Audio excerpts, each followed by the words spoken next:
Ce mec-là, il a vécu l'enfer 2 fois en à peine 3 jours.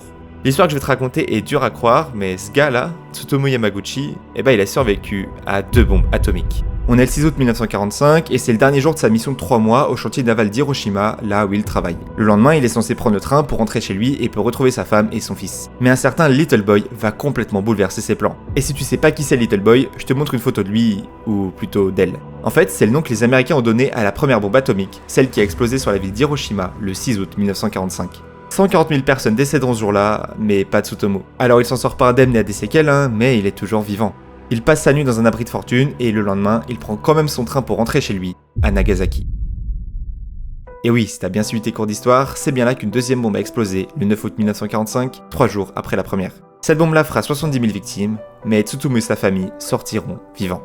Dans les années 80, Tsutomu veut raconter ce qui lui est arrivé, mais sa famille s'y oppose, parce que les rescapés des bombes sont discriminés à cause des problèmes de santé qu'il pourrait avoir dans le futur. Malheureusement, sa femme et son fils vont finir par mourir d'un cancer, et Tsutomu, qui est convaincu que c'est une conséquence de la bombe de Nagasaki, décide de s'engager pour la paix et l'abolition des armes nucléaires. Il va écrire Le Camphrier irradié, un livre qui raconte sa malheureuse aventure. Et en 2010, Tsutomu finit par mourir d'un cancer de l'estomac à l'âge de 93 ans. D'ailleurs, si tu veux en savoir plus sur sa vie, il y a un documentaire nommé Twice qui est sorti en 2006. Si tu veux voir les coulisses de mes petites histoires, je les écris avec vous tous les jours en live sur Twitch. Et si t'as aimé, n'hésite pas à me follow.